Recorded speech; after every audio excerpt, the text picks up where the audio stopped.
It's a balmy night in Ahmedabad, a city of around 6 million people in the Indian state of Gujarat, and I'm off for a drink. Except, alcohol is strictly forbidden here, so I'm getting it from a bootlegger. Wait, when is he going to come? Now. All right. What does he want? 20, that's about $20 US, right? Actually, that's me messing up the exchange. It's actually around $50, which is pretty stratospheric for a bottle of Johnny Walker. But this is what happens when you're relying on the black market for your red label, even if it's quicker and more seamless than a DoorDash delivery. Of course, this is nothing particularly edgy. Residents rely on modern-day rum runners to get a buzz on in cities from Tehran to Timbuktu every day.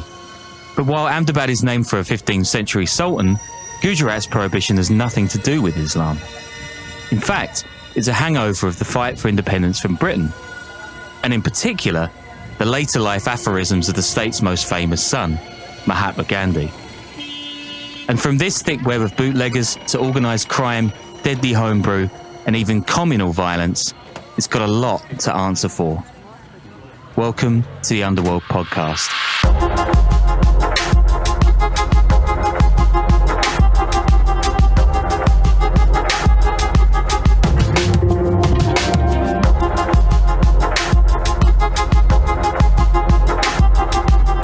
Hey guys, welcome to a brand spanking new episode of the show that unthreads the homespun of criminal activity all around the world. I'm Sean Williams, a reporter based in Aotearoa, New Zealand, and I'm joined by a documentarian, soundscaper, and all-round good egg, Danny Gold in New York City. How about those damn Yankees, am I right? Yeah, not a good season, but also very poetic intro. Like probably the best we've had in some time. Well, I've had a lot of time to work it. It's been a while. Eh? So, yeah, it really has. Yeah, if you've been tuning in regularly, you know we've kind of stuttered and sputtered a bit with our comeback, and we're sorry for that, guys. It turns out contract negotiations are terrible, and I think I speak for us both when I say we'd never want to do them ever again. But I think we've figured this thing out. We're going to be writing the hell out of scripts for the rest of the year, which is great, and we're not letting up on the bonuses either. We've got merch as ever, and we might even be doing some extra cool stuff around video soon too. So, in the words of a great man, we have had and are bouncing back, and we will bounce forward. I'd be amazed if the Americans get that reference, but the Brits are going to love it. Yeah, I mean, I have no idea what that is in reference to, but yeah, underworldpod.com, the website for the merch stuff, patreon.com/the Underworld Podcast for $5 a month, or on iTunes, you can get the bonus stuff. And yeah, man, it really has been forever since we did one of these together. Yeah, so things were not working out, but yeah. But now they might be. And honestly, I can't do it again. So definitely we need like a big promo stunt or something. Like, I don't think legally we can tell you guys to go graffiti, listen to the Underworld Podcast on billboards and in bar bathrooms. But if that did happen, I wouldn't be opposed to it. I just don't think we can encourage that. We can't encourage it. We can't encourage you to do all of those things every day. No, we can't do that at all. So you just heard me picking up some whiskey on the road from my last big reporting trip in India. And while I do think Prohibition in India is really fascinating because I'm basically a nerd, and also because I had no idea of Gujarat, a state of some 70 million people, by the way, was dry before I set off there, which was a big annoying moment.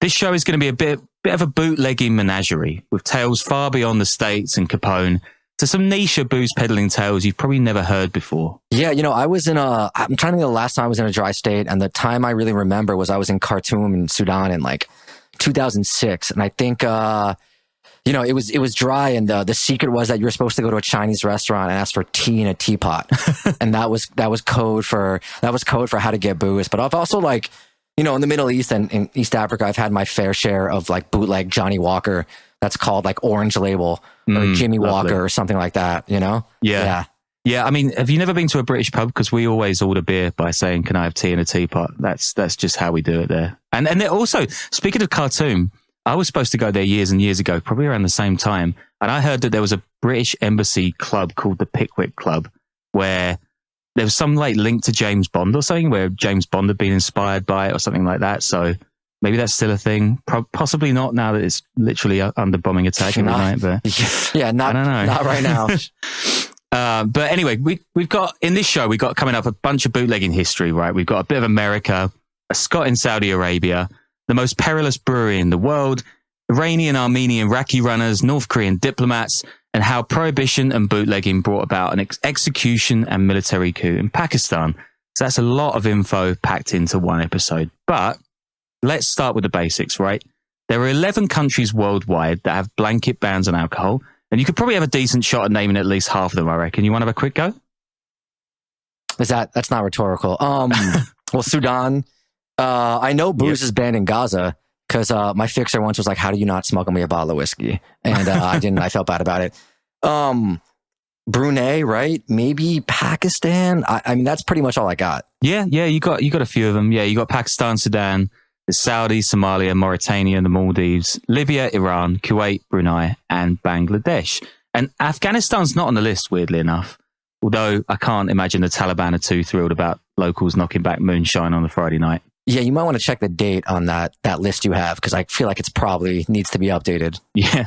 And I don't have to tell you what those nations have in common, right? But I've had a beer myself in 2 of those countries, and I know plenty of folks getting pissed in the others. Yeah, the Maldives people go there for like their honeymoon, right? It's got to be one of those things where in the Western, like Dubai, like in the Western hotels where I'm sure you can get plenty of booze and things like that. Yeah, in Dubai, there's a law where you can get a pub erected there, but it has to officially be attached to a hotel. And there's one bar that I used to go to in Dubai that had like a tunnel underneath the pub that technically ended in a hotel. So they kind of flouted the rules, which is kind of funny. But anyway, pub quiz fact. The first recorded beer rationing was detailed in ancient Babylon in the Code of Hammurabi, which is one of the most amazing artifacts of the Louvre, oldest set of known laws in the world. And it decreed, according to history.com, so let's hope this is correct, quote, a daily beer ration to citizens. The drink was distributed according to social standing. Labourers received 2 litres a day, while priests and administrators got 5. At the time, the drink was always unfiltered and cloudy. Bit of sediment would gather at the bottom of the drinking vessels. Special drinking straws were invented to avoid the muck. I mean, is almost 10 pints a day really a ration? It sounds like more of a target to me. It's like darts or Glastonbury levels of boozing. It's pretty nuts. Now, the actual word bootlegging itself, of course, doesn't come into use up until the 1880s in the American Midwest. And it describes the act of hiding flasks of liquor in boot tops when heading off to trade with Native Americans. Now, obviously, bootlegging doesn't truly come into its own until 1920. And that's when the 18th Amendment to the US Constitution prohibits alcohol sale across the country until it's repealed 13 years later in 1933. But there's bootlegging, right, where booze is illegal and you bring it in, and then there's bootlegging, right, where it's like moonshine, like bootleg, right? That's 2 different things, right? Yeah. There's bootlegging and there's bootlegging, right? There's kind of like all sorts of different kinds of the thing. And of course, I mean, that amendment didn't actually stop anyone drinking, right? It just drove the whole thing underground. And you get the phenomenon of mobsters up and down the states making billions on the black market for booze, moonshiners making illicit drink at dark or under the moon's shine. No apocryphal background for that word. Here's a recipe for bathtub gin. Tell me if it gets your mouth watering. So, first of all, you get a still and ferment a mash of corn sugar or fruit, beets, or even potato peels to make high-proof alcohol. Yum, yum. And then you mix it with glycerin. That's a compound made from vegetable oil or animal fat. And you give it a dash of juniper oil for flavor. But the taste is relative, right? This stuff is still like 80% proof or something. So you water it down by half. Because the big fat bottles you're brewing this slop in are too big to fit under the tap or full sit, sorry Americans, in the kitchen sink. You got to dilute it in the bath, hence bathtub gin. I mean, I'd mix it with vermouth and Campari and like have a night, not picky. Yeah, those are easy to get a hold of. Now, if you're tending bar in a fancy speakeasy, you might add bitters or soda or fresh fruit. There's your cocktail, Danny. But it's pretty much like sticking lipstick on a pig, right? This stuff is rocket fuel. Authorities seize almost 700,000 stills from 15,700 distilleries from 1921 only until 1925. And that is an incredible number of them, considering the entire population of America is barely 110 million at this point. And of course, there are tons of loopholes, like the fact that licensed doctors can prescribe whiskey and other distilled spirits, and rabbis and priests are allowed to use wine for religious ceremonies, of course, which extends to something called a catch-all minister of the gospel, meaning you don't actually have to be dog-collared to get your hand on a nice Pinot. Then there's the, quote, home win loophole.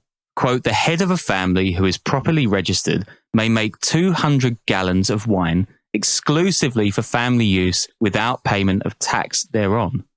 And that means that families can make, but not sell or move, of course, around 1,000 bottles of wine per year, or 2.7 per day for home consumption, which is, and I probably don't need to say this, quite a lot of wine. Oh, also a little trivia. You know, I'm working on this project about the mafia in Milwaukee, and nice seg. Apparently the mafia, organized crime in Milwaukee, didn't get big, in Wisconsin in general, didn't get big or rich off Prohibition because the area was so heavily German that people were just brewing beer on their own. There were all these like home distilleries.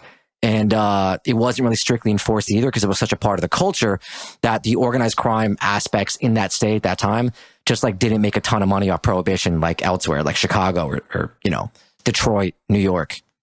Ah, that's cool. And as an even neater segue, I think for the Patreons, we've got an episode, like a bonus show off the back of this one about a female rum runner in Madison, Wisconsin, who was like really, really interesting as well. So I think we're going to bring that out like a day after this comes out. But anyway, there's tons of other fascinating bits about Prohibition came about. And we're going to go into the Germanic stuff here, right? So first off, there's piggybacking on women's suffrage. And then there's the rejection of so-called Germanic beer during the First World War. And then there's a bunch of nerdy evangelicals thrown in as well. But yeah, that's going to come in the bonus alongside someone that I just mentioned. She's called Jenny Justo. So watch out for that one, guys. That should be out tomorrow, I think, as you're listening to this. So while we're staying in Prohibition America, though, one thing you might know, and I didn't know how common knowledge this is, but it's widely thought that NASCAR, which for non-Americans is like hyper-powered stock car racing, might have come from the souped-up vehicles rum runners used to outgun cops with shady liquor in the trunk. This is from the Mob Museum's website. Quote, even before Prohibition came to an end in 1933, racing these high-performance cars became a popular pastime among the runners in North Carolina, Virginia, Tennessee, Georgia, and elsewhere in the South. They raced each other's cars, many of them Ford models, on weekend afternoons out in the country on makeshift dirt tracks. Such were the bootlegger roots of the stock car and what would evolve into the National Association for Stock Car Auto Racing, or NASCAR, of course, in 1947. That's pretty interesting. Is that like common knowledge, Danny? Do people know about this? Is that like a thing? Yeah, I mean, I don't know if it's like common knowledge, but I feel like I've heard that before, that that's how like NASCAR got started. That's super interesting. Kind of makes sense.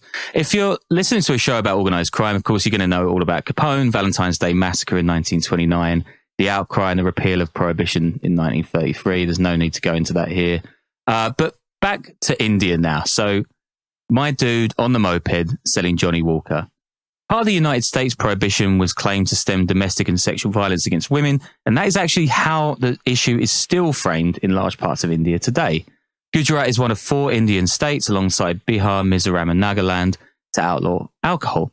And if you listen to my bonus with Rohit Khanna recently about the brewing civil war in Manipur, you'll know where these places are, so you should listen to that. The Constitution of India also allows for the ban, stating that it shall endeavour to bring about prohibition of the consumption, except for medicinal purposes, of intoxicating drinks and of drugs which are injurious to health. Oh my God, I'm like reciting so many of these wordy, like constitutional stuff. Anyway, technically you can get a drink legally in Ahmedabad. If you're active military serving in one of those many conflicts India is fighting, you can get pissed as much as you want. Is that why, like, they're always brawling with the Chinese soldiers on top of that mountain? Sticks and knives with homebrew and just cups of tea. Just getting hammered and get into a fist fight, like, for an international incident in 18,000 feet elevation. Yeah, I'm pretty sure that's right. You can have that as fact.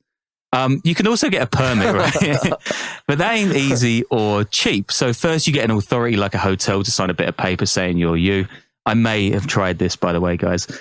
Then you take that to an official in a little booth who'll take you through the painstaking process to get a license. Then after a few more stamps and signatures, really, like Indians love bureaucracy almost as much as Germans, you can buy alcohol from a state licensed store, which is often hidden underground and away from view. So in my case, I went to this one that was in the back of a parking lot. It was so weird. The whole thing feels like joining a mafia poker game, and a decent bottle of Scotch will set you back 60 quid, which is a king's ransom in a city where the average annual salary hovers somewhere around $1,000. So drinking legally is only for the wealthy.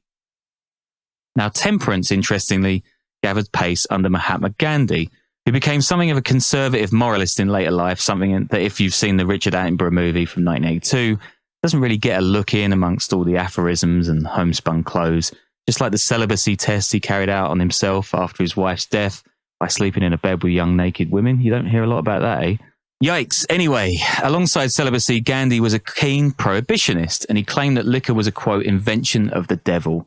It was often framed then, as it is today in India, as this domestic violence issue. Here's Gandhi again. The drink habit destroys the soul of man and tends to turn him into a beast, incapable of distinguishing between wife, mother, and sister. That is a wild, wild quote. And when you really think, like, I didn't realize it the first time I heard it, but now I'm like, that is, I don't know what he was drinking or how much of it, like whatever it was, but that's not normal. I drank a lot, and that's never, it's never happened to me. That entire situation that he describes is never something that has crossed my mind. And like, I don't know, I have 2 glasses of red wine, 2.5 glasses. I'm like the most pleasant and charming I can be. I mean, 3.5, things get a little south, but never incapable of distinguishing between bad news for a female family. Yeah, never incapable of distinguishing between wife, mother, and that is the worst. I'm appalled. Anyway, let's keep it going. Yeah, I kind of wanted to keep all this stuff in because I think people need to hear how much of a weirdo Gandhi actually was beyond the Ben Kingsley stuff. Anyway, the British can, of course, shoulder some blame for this. Mughal Indians reeled at the drunken antics of British sea dogs who washed up on the shores of Madras, Bombay, and Calcutta. That's amazing. I mean, it's great to know that even back in the day, just drunken Brits were overseas causing mayhem and just acting like a backward step in evolution, even in like the wilds. Yeah, there's like loads of stuff in the books about the time, the absolute nightmares. This was, of course, a time of high refinery in the palaces of Mughal emperors. And the British were just seen as these uncultured, heavy drinking, hard shagging louts, something that's totally changed over time. Yeah, I mean, maybe, but probably perhaps. Anyway, Gujarat's had its ban since 1960, and that's when it was created out of the Raj-era Bombay state. And while it's pretty much impossible to imagine a modern Bombay without its hard-drinking, Bollywood partying nightlife, thundering Ahmedabad barely has any bars. By the way, the one at my hotel had pictures of beer and wine, but it only served Pepsi and fruit juices, which is tragic. Of course, that doesn't stop folks drinking. It's a Reddit piece from way back in 2002, quote, "Some say the annual turnover of the trade is 100 million rupees. That's like millions and millions of dollars. And it involves people from across the spectrum, right from the poor Adivasis to senior politicians and bureaucrats. The huge amount involved, all of it unaccounted for, means that Gujarat today cannot ever afford to lift prohibition. There's just too much money and too many reputations involved. Prohibition suits everyone, even as it corrodes the Gujarati society by spawning corruption while emasculating the police and compromising the system." And the print, another publication, says basically that it's a really well-oiled network. The spirits are smuggled in from adjoining states. The process is lubricated with bribes to police and other senior officials. And they say no wonder the punitive system doesn't work. Every year, thousands of prohibition violations cases are registered, but conviction rates are low, which indicates, surprise, surprise, a lack of motivation to enforce the law.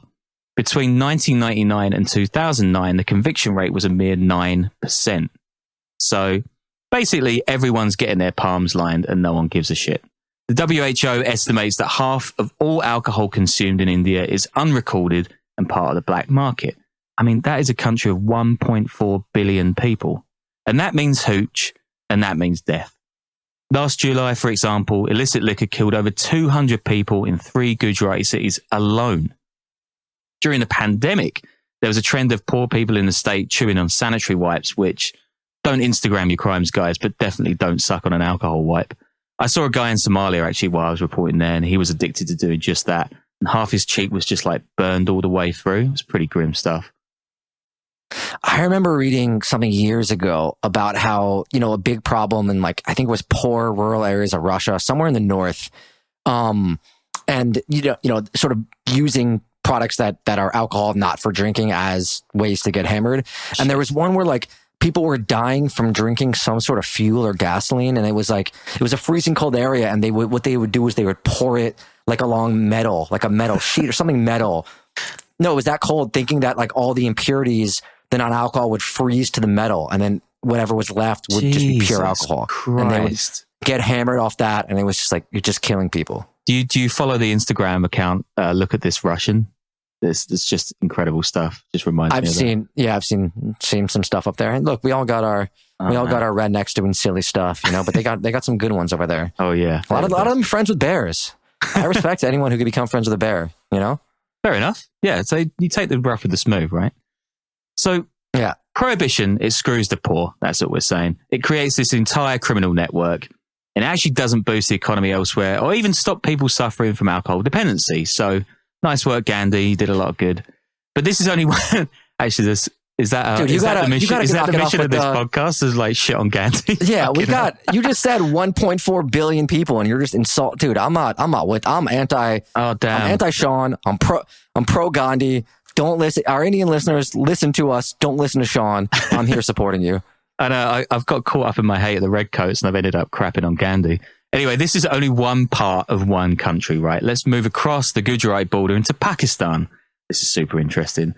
So where, in fact, alcohol prohibition played a key role in one of the biggest moments in history, and why the country today is actually controlled by its military. So we're heading off to the mid-70s here, when the country was ruled by a popular, somewhat raffish Berkeley and Oxford-educated barrister named Zulfikar al-Bhutto. But he actually swaps his Savile Row suits for shalwar kameezes, and he electioneers in remote corners of the country that no politician has ever bothered with before. He promises a free press and Western liberties, but in truth he gives neither, and he rules like a classic European autocrat. All of these things, of course, enrage the nation's theocratic and military establishments. Yeah, I really need to better understand that country and that time. There's like a thing I'm chasing there for an episode in like the 70s and 80s that I just can't put my head around, because there's so much going. Like, it's just a crazy time period in that country. And I don't know. I'd love to understand more. But anyway, continue. Yeah, I mean, this is when they're fighting Bangladesh as well, right? It's just like insane what's going on in Pakistan back then. Anyway, in 1977, Bhutto is under siege from a right-wing coalition called the Pakistan National Alliance, or PNA, and communists, and generals in his own military, including this wily, pencil-moustache guy named Mohammed Zia-ul-Haq. Now, Zia launches a dirty war against Bhutto, pushing for Islamicization. In April 1977, Bhutto decides to throw the conservatives a bone. He bans the sale of alcohol across Pakistan, he bans nightclubs, bars, and gambling, and he changes the weekly holiday day from Sunday to the Islamic day of Friday. Now, he's partial to a drink himself. Bhutto is accused of rank hypocrisy, and he says, quote, "Yes, I do drink alcohol, but at least I don't drink the blood of the poor." Jesus, take it easy, Chief. It's all a bit weird, like mixed messages. And it's too late. Zia makes his move in July that year. He starts something he likes to call Operation Fair Play. It's just a funny name. And in fact, it's a bloodless coup d'etat. Bhutto is toppled and thrown in jail over charges of murdering a political opponent, something almost all observers agree is complete BS. Not coincidentally, Zia has the backing of the White House, which is keen for him to forge closer ties to the Afghan Mujahideen across the border as they're gearing up to kick out the Soviets. Now, Zia promises elections, but he never delivers, and he stays in power for 11 years before he dies in a plane crash. Bhutto spends 1977 to 79 in squalid conditions in a jail in Rawalpindi, which is right next to Islamabad. This is from India Today, quote, "Bhutto, who was a near fetishist over personal hygiene and could dress like a dandy, had developed boils and rashes all over his body at the time he wrote the letter. His gums were swollen and bleeding. Pus oozed from them. He was reduced to grovelling before the authorities for such basic amenities as dental equipment." Now, on April 4th, 1979, Soviet troops are mounting in Afghanistan. The Ayatollahs are setting into the rule in Iran. Bhutto is hanged. His last words, "Oh Lord, help me, for I am innocent." That's better than "it's cold" or "I'm scared." 1979, it's just like one of the craziest years in world history, right? That Billy Corgan really knew what he was talking about. Jeez, yeah. I mean, I'll work in some Stone Temple Pilots reference for the next episode. Don't worry. Jesus. Yeah. Anyway, Bhutto's ban has been in place ever since. But much like its neighbour, India, bootlegging is rife. Here's the New York Times in 2016, quote, "For Muslims in Pakistan, drinking alcohol is prohibited and talking about it is taboo. Drinking and denying it is the oldest cocktail in the country." And another one, quote, "It's true that most people in Pakistan don't drink because they're Muslim, but many more don't drink because they're Muslim and poor. Nobody abstains from drinking because it's prohibited by law." But that's a pretty neat piece. And actually, if you talk to my in-laws or former in-laws in Rawalpindi, that is definitely the case. Anyway, I know they don't listen to this, so that's fine. Drinks get into Pakistan from two major sources. One is vodka from Chinese mules and mopeds across the frozen northern mountain borders. Yeah, if we get money, we're sending you on one of those trips. Please do that. The other is beer and scotch carried on ancient dhows, which are sailboats loaded up on Gulf ports and docked in Pakistan's far west, in the closed-off region of Balochistan, which is its own episode. It's crazy. Writes Declan Walsh in a 2004 Guardian piece, quote, "In the capital Islamabad, diplomats in some Central Asian and African embassies are known to offer discreet takeaway service from their diplomatic compounds in return for a hefty markup." I mean, of course, like that happens in embassies all over the world, right? But in 2010, the New York Times made a short doco called Bootlegging Pakistan Style, which is great. It's on the reading list for this episode. You guys should definitely check it out. The journo heads up to Peshawar, which is capital of the region of Khyber Pakhtunkhwa, which is at the time controlled by the Taliban. And if you're a bootlegger peddling bottles of whiskey, which are the favoured tipple of the rich, the diplomatic and the military classes, well, you're screwed. They're going to shoot you on the spot. So it's a pretty dangerous business, but by local standards, incredibly profitable. Bootleggers in the Khyber Pakhtunkhwa can make between $5,000 and $10,000 a year, which is a giant amount of money there. The weirdest part of all of this is perhaps how Pakistan, in fact, Rawalpindi, which is exactly where Zulfikar Bhutto was executed almost half a century ago, it's home to, quote, "the most dangerous brewery in the world." The Murray Brewery was founded in 1861 to keep British troops lubricated, and it officially sells to the Christians, Hindus, and Zoroastrians, who are allowed a small quota of alcohol in Pakistan. And that's, according to the Declan Walsh piece, quote, "in theory." In reality, Murray products are selling curiously well. Its gin, brandy, and whiskey products are also doing well. And all this is despite this phalanx of official restrictions. And the explanation is simple, says Mr. Bandara, the CEO of the company. 99% of our customers are Muslim. Loopholes again. Muslims buying up Christian quotas and so on, but none of it can ever be as crafty as Murray's own slogan. Eat, drink, and be Murray. That's pretty genius right there. Pretty good, yeah. Like that. Staying in Pakistan, right, because this is a smoothly scripted show with pro-level segues. We're heading to 2017 in Islamabad, where the burglary of a diplomatic residence raised suspicions that officials of another nuclear-armed nation were moonlighting as bootleggers to get much-needed foreign currency. Which country's that? Well, yeah, of course, it's North Korea, right? Here's a Newswire piece from the time, quote, 2017, "A burglary at the residence of a North Korean diplomat in Pakistan has raised suspicion that the envoy might have been involved in large-scale bootlegging. Either that or the diplomat drinks a hefty amount himself, as the burglars took off with 10,000 bottles of whiskey, beer and wine from Islamabad residence," and it goes on. In early October, the residence of North Korean diplomat Hyun Ki-yong was broken into. I hope I got that right. He reported to the police that the burglars took off with 2 diamonds, several thousand $, and a hefty haul of liquor, beer and wine. Police and witnesses said they brought 3 cars and a small truck to plunder Hyun Ki-yong's trove of alcoholic drinks, which is worth more than $150,000 on the black market in a country where it is illegal for Muslims to consume alcohol.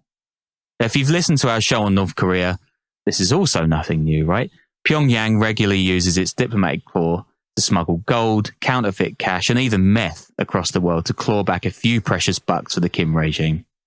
In Kuwait, for example, North Koreans, diplomats and imported construction workers this time around, have been caught distilling liquor in their apartments and selling it on the black market, a practice that, you may have guessed in tiny Kuwait, is very, very illegal.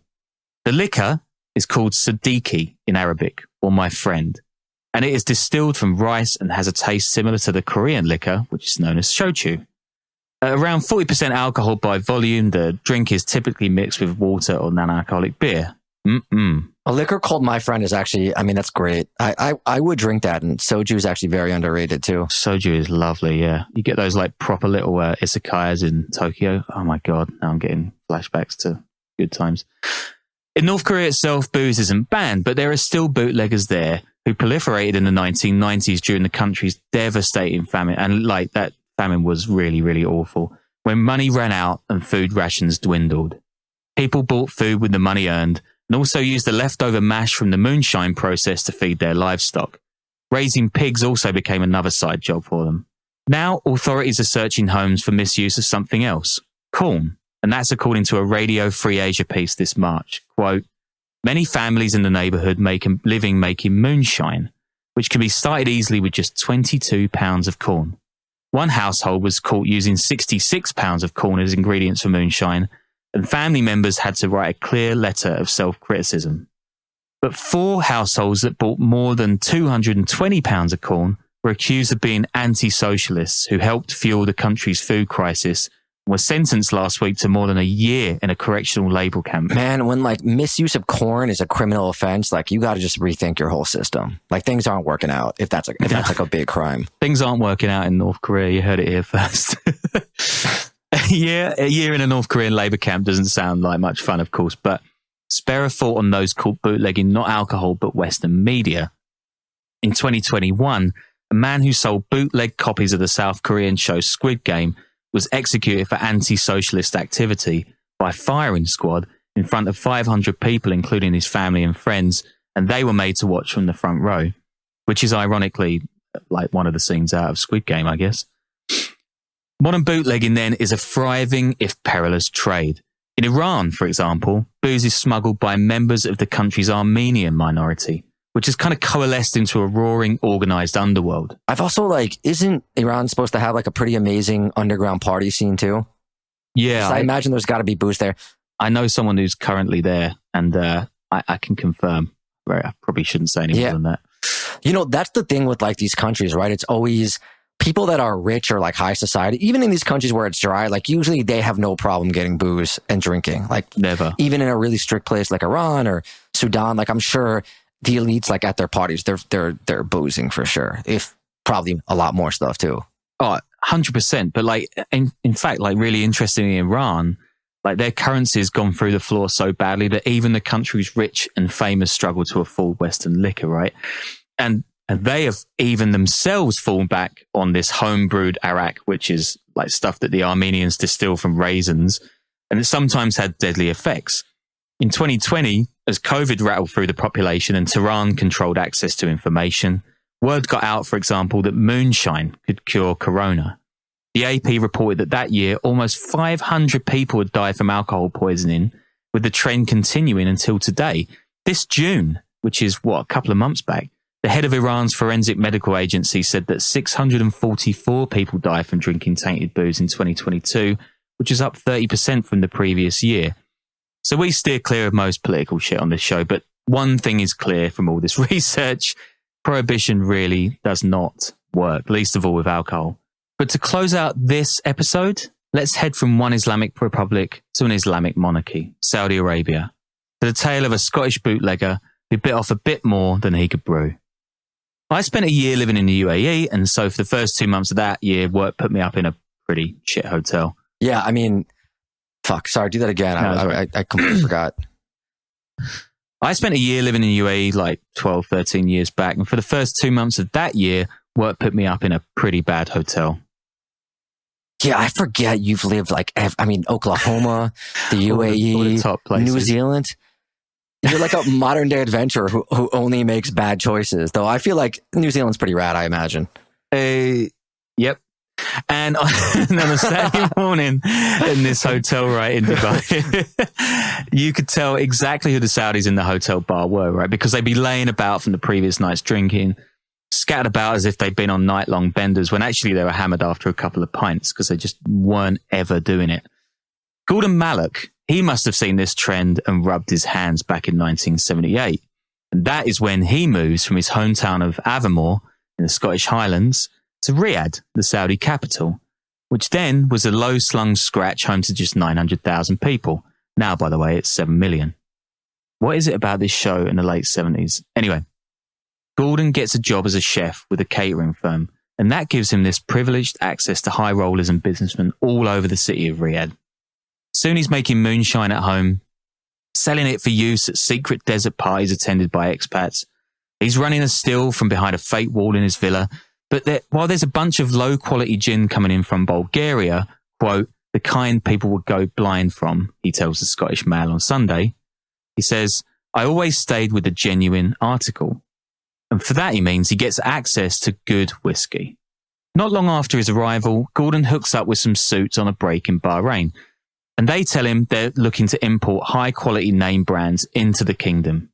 These guys had the capital to buy up to 400 to 600 cases at a time, and I had the idea of bringing it into the country in generators, he later tells the Daily Record.